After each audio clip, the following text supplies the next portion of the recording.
If one touches any object of this world vision, any object of this world is meaning, if one feels attached to anything with the idea of me and mine, he will immediately fall into bondage. Therefore, it is wise to go on watching everything as the play of the magician, remaining detached as a witness. Really, this is a great message. Whole Gita teaches that. Detach, live in the world, detach, stay in the world, enjoy everything, but don't get stuck. All our life suffering is there when we get stuck into something. Only love God, get stuck there, nothing else. That is the advice, no? And the God here we say consciousness. And if you love anything through consciousness, then your love becomes pure love. Because you are not loving any other aspect of the object which is attractive or pleasing to the eyes, pleasing to the taste, pleasing to this. That's why it's called sadhus. That's a standard formula. You should not crave for anything. Food, what chance brings you? You read the Swami Vivekananda's Song of Sannyasi. Food, well cooked or ill. Well cooked or ill, judge not. Food, well cooked or ill, judge not. And whatever comes by, just be happy with that. Let the sky thy roof, the grass thy bed. So who can give any suffering to that guy? You don't care for anything. Of course, the people who are homeless people are those who are under certain condition. They are also maybe under the sky. And monk may be also under the sky. But it's far difference in an inner attitude. I am free. I don't need any home. Sky is my roof, big roof. How big house you will have? And grass, soft grass. What a beautiful cushion. So if one can accept this, how free. They roam in the world like a lion. What about all the insects in the grass? Insect, that you will not care for that. You just leave and the insects go around. No, that you should have to take care. But those who now when you roam in India and actually we live, we do like that. You have no option. And you have chosen that path. No one is forcing you to do that. But if you want, then keep something to protect. If you have, you can collect one blanket, then lie on the blanket. Put it on the grass and lie on the blanket. Some people, I had been some place where there's huge mosquitoes. What will you do? You have to collect a mosquito curtain, or you bear with the biting of the mosquitoes. You'll have to do that. No freedom. So now, there is no sorrow during the state of deep sleep. He's coming again. The deep sleep example is these three states of analysis of the three states is very helpful for a Vedanta student. Dream state experience, analyze that, you'll get much clarity. And deep sleep state also. They are going to the deep sleep state. And that there is, in deep sleep state, there is no sorrow during the deep sleep state. No? Someone is headache, he forgets the headache. Someone has bereavement, someone has died. When he's deep sleep, forgets that bereavement. Even bodily aches and pains, he is in sleep, he forgets that. So, and in samadhi state, deep sleep is almost like samadhi, but one is going to darkness, another going to light. Only the difference. Every day we are going to deep sleep for maybe a few seconds, fraction of seconds, maybe or 1 minute. Enough. But we are going there means everything collapses. Nothing is there, but only bliss. That's why everyone finds joy when they come out of this deep sleep. I slept well. It is a good day. Enjoys. So, and the samadhi also. Samadhi, we have no idea, but we see the people of samadhi whose pictures we are keeping around. So they remain in perfect bliss. because there is neither a world nor duality. Why it is joyful? Because neither you, neither anyone else, noham, not tvam, neither you, neither me, neither world, neither dark world, neither light world, neither happiness, neither misery. All duality has collapsed there in deep sleep. And it happens in samadhi. This very cessation of misery is described as the supreme bliss. Actually, what you know? Cessation of suffering is bliss, is a new definition. What is our suffering in life? We are so much overwhelmed with the pains of our life. Our mind agitated, mind depressed, mind happy, mind unhappy. But when all these collapse, that happens in deep sleep, you are instantly in joy. Not there somebody brings some ice cream and puts you in your mouth in that deep sleep. Does anyone do? No. But you are in peace. Much more peace than any joy. It is uncomparable. You have eaten very well, that will not give you that joy. Suppose if you test with a person, you say, okay, I will feed you as much as you want, and only when don't allow you to sleep. He will be mad. 1 day, 2 days, 3 days, feed him whatever he wants, singing, dancing, whatever you give everything, only you will not be allowed to sleep. He will be mad. He will say, I don't want anything, allow me to sleep only. Why? In the sleep state, this all these anxieties, worries, or whatever attachment drops, duality drops. Because duality drops in ignorance, there is the peace. That is the misery, cessation of misery. That is described as bliss. So, and samadhi, all cessation happens. Therefore, bliss is spontaneous that comes. Bliss is our nature. If we can go to deep sleep every day, there is the bliss we get it. Whole energy comes, our all activity level energy comes from that bliss. Think about that. Suppose 2, 3 days people don't get sleep. They say, oh my God, my days are horrible. I must have to sleep. No? With workload, with this and that. But if you get a sleep, then you feel refreshed. Where do you find the energy? Because that was your state of perfect blissfulness. It is not to be imagined that there is a basket full of joy kept somewhere else. There's something is hidden, like, oh, there is a joy in this room. No, it is everywhere. Only our mind agitated day and night. Daytime now, nighttime dream. Most of the time goes like that. And fraction of few seconds maybe sleep. And in the deep, the susupti. And that susupti we enjoy the bliss. The Buddhists depict this very state as nirvana. Vedanta says in one way, and Buddhist says nirvana, the void, normally void. Void of what? The same thing now you understand. The language that we are reading, this void, this goes away. Physical world goes away. Dream world, dream, that also gets to void. What remains? Really nothing remains there. So what is wrong with Buddhist and Vedanta? Then what you experience? You experience nirvana. We say we experience supreme bliss. Why are you fighting? You experience supreme bliss. Every night you experience supreme bliss. Though for a split second. And that gives you so much energy to work whole day. No? Have you seen that some person is very exhausted, would not eat anything and just sleep, and coming up feels so fresh? Where the energy comes? The Vedantists call it Brahman. As soon as one renounces all types of imaginations, or in other words, when the mind attains the state of total dissolution, one regains one's self capital, which is beyond the reach of mind and speech. Any type of expression of the mind is really imagination, and that alone is a veil and a covering over my true self.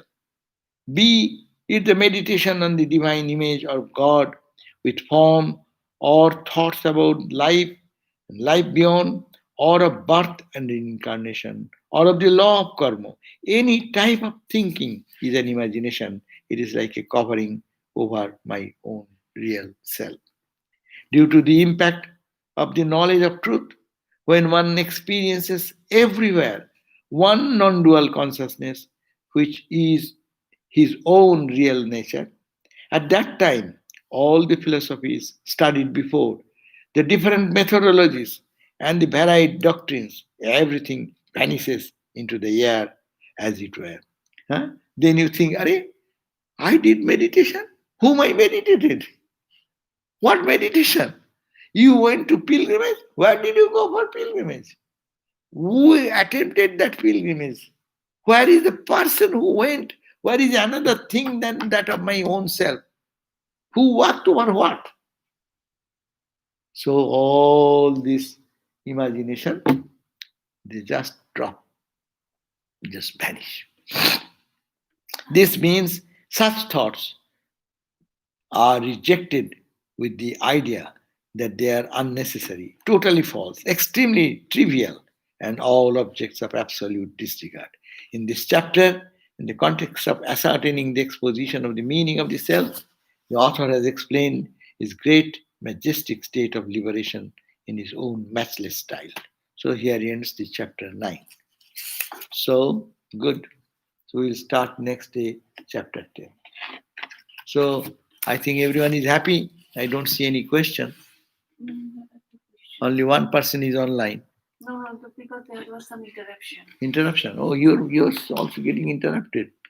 Oh my God. There is more people online. Yours are also getting interrupted. All are We interrupted. had 34 people so far. Acha, let me see what is the question here. Sure, stop. It is in my hand. I'll check it.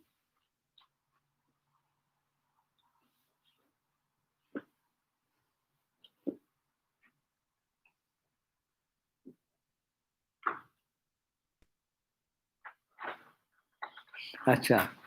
As a dreamer, I didn't want a tiger dream, but it still happens without my control.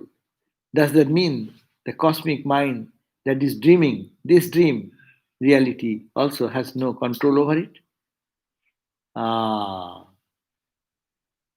Now you are saying, coming back into the waking state, I did not expect dreaming like that. But your mind has created that. How do you say that you don't like it? Understand the question. That as a dreamer, I didn't want a tiger. Really? I don't know. I don't want that the tiger will attack me in my dream. That you are saying after coming out. But the dreamer who has in you, it is you, when you created the dream, you planned that way. I didn't go to create your dream tiger. Neither you created, neither I went to create the other animals or good friends or whatever. It is you. So, true, it is, I didn't expect, this is not a truth. In my subconscious, it was there. Or I have maybe some experience before where I saw some tiger attacking in a movie, in real life, in somewhere some impression remains in the mind and it gets jumbled up, comes from my mind. Question is my mind. চলে গেছে like that, it is gone. So that response is this, that yes, it is, I don't like, I say I don't like, but it is saying after waking up. But when you are dreaming, you may run. But that running, that tiger attacking, everything has been planned and designed by your own dreaming mind. And your mind has projected that. So how can you say you didn't like it? Because it came out of your own mind only. There is no other third party there. The cosmic mind does not come into the picture there. Cosmic mind come into the picture now when I am seeing this beautiful universe. and its fears and anxieties. Okay? So, yes, it is my mind, though I do not know. Suppose now, in this present condition, who wants suffering in this life? But it is a cosmic mind plan. Cosmic mind has designed the whole world, and according to his plan, you, me, all are working. Your hand is moving. Don't you think that you are moving? It is a plan of the cosmic mind. Like in your dream, when in the dream you see some tiger is moving, it's not tiger moving, it is your mind making them move. It is your legs are running, you are not running. Your mind is forcing your leg to run this way. So these are the reality. So this is also play of the cosmic mind. So if you say it is cosmic mind, so surrender to the cosmic mind. Oh Lord, please help me. Oh Lord, you are everywhere. কি চলে যাচ্ছে again গান. Yes. No, no, no.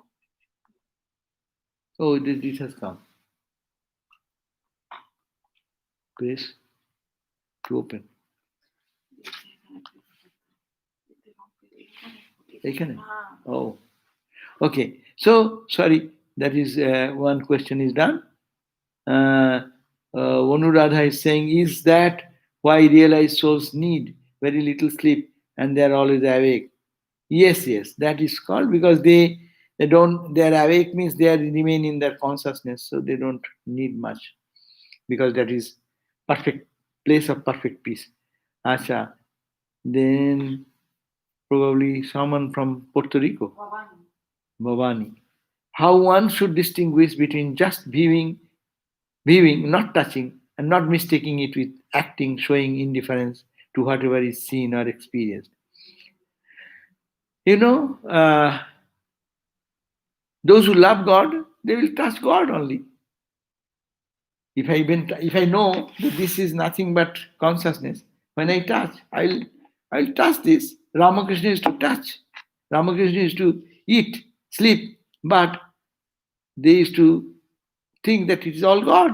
Ma, ma, ma, ma. In Ramakrishna's view, there is nothing but ma. So therefore, we don't need not have to think. Be detached. Be most dutiful in the life. Do your duties as best as we can. At the same time, don't. People may think that you are indifferent. No, you are not indifferent. If you see God, why you will be indifferent? You will serve the best possible way. But as a man, don't get touched. As a woman, don't get touched. Look as God in this form, God in that form. So consciousness is here, consciousness is. You are serving the consciousness. In devotion, we call Ramakrishna. You are serving Ramakrishna. You are serving Holy Mother in all. These are the language of the devotion. But the idea is that just viewing means be in the world, enjoy everything, appreciate everything, whatever comes in life, do your duties, Gita says, but don't get attached. Attached means that is because bondage, because forgetting who we are. That is the major point. And me and mine is coming there. And that, so in indifference, indifference means you should not have to show people indifference, that you don't care. That's brutality. No spiritual people does that. Ramakrishna, he realized God, how much he is concerned about others suffering. Holy Mother, anyone suffering, how much she feels for that. It is not indifference. Because you are seeing God. And if you see God is suffering, then as a human being, you will also think that, yes, I am in this body, God is in that body. So let me serve the other body. So your service idea will come, indifference will not come. But look at that. Swami Vivekananda served the world, but how detached. Hmm? The Holy Mother served so many people, but how she was totally free from any attachment. So these are the ideal we'll have to carry in our. Lisa is saying, I'm still here. Okay, thank you. Thank all of you who I see you have put questions, and also something is coming there. I see another question has come here. I dreamt about a neighbor passing, and I learned the next day that he had passed exactly at that same time. How can we explain that? Yes, sometimes it's a play of the mind. So if your mind was sensitive Or it is said that when mind becomes pure, it can have the sensation of other mind. No, two mind can resonate in the same line. So it is nothing unusual. It is possible. Even if you see that you have seen something in the dream, next day you find that same person. But don't think this is real. This is also play of mind, and dream also play of mind. So what can we do? No? So only here we have to learn that whole world is the play of the mind, and mind is projecting on consciousness. So let us see the consciousness Satchidananda, or in the loving term Sri Ramakrishna, or Rama, or Krishna, and not as a man. Don't look. Holy Ramakrishna's advice, no? Ramakrishna, what he said? Ramakrishna's advice: love your nephew, huh? You serve him, you think that it is Gopala. That is the point. Is it detachment? No, it is not detachment. He is loving the nephew more dearly, because if you see God in the form of a child, how much respect will come? Ah. So, detachment will be more of devotion, not attachment. But that will not give any bondage. That's the point. I find another question has come, that when everything is one, why Sri Guru Maharaj avoid bad people? What is the way for wicked then? No, no, no. Ramakrishna did not avoid. His body was very sensitive. He served all the people, bad people. No, Girish Ghosh was a good people person in the eyes of the society. Ah. And many people came who had their life was not that spiritually elevated, but Sri Ramakrishna gave shelter to them. But sometimes he reacted. Why? The reason being why he reacted, that because uh, his body was sensitive, very sensitive. His body was very sensitive. Why? Because it is sattvic, super sattvic body. So getting in touch of rajas or tamas will have some reaction in the body. Body cannot take, like our what you call in the seasonal sneezing. What you call allergy. As we are allergic, we do not know. Some people are allergic. No, there is some cloud in the sky. You see, that person will get itching in his whole body. I have seen many people. Many one at least swamis and also devotees I hear about. So will you blame that guy? Hey, why the sun is clouded and why you are itching? Why are you scratching your body? It is not his fault. That is the allergy. In the physical allergy. So Ramakrishna is so pure, so his body is allergic to touch a coin. Not all the time, but a specific mood when he's in a high mood. Someone touches him, his samadhi breaks. So these are all realities of different flight of mind. Like the water, if you keep water in two jars, one above, one below, water will flow from upper to the lower by gravitation. No. So this is like that. He has a high spiritual level of awareness, and someone touches from a lower level. It goes there, and that reaction comes in the body of pain and suffering. Now, That's a very other question. দেখো, Kumar, yeah. Wait a minute. Let me see. Another question is there. Probably. Let me see if I thought no question.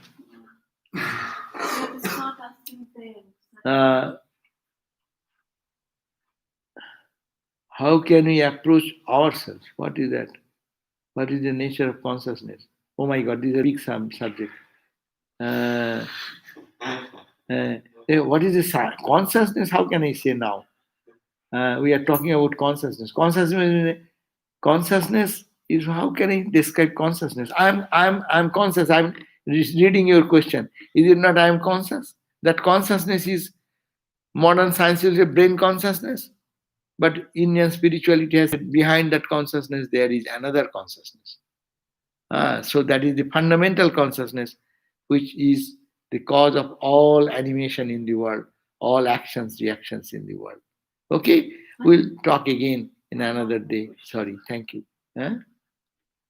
Huh? Vedanta completely denying physical reality. No, no, no, that is not. So long we are in duality, we'll have to accept the duality. But duality is not the extreme end.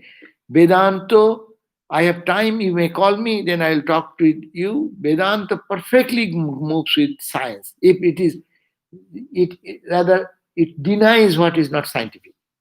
And probably in a short time, I cannot explain that, but if you please call me, then I can talk to you.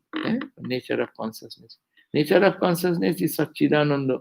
Nature of consciousness, you are putting this question, are you not conscious about it?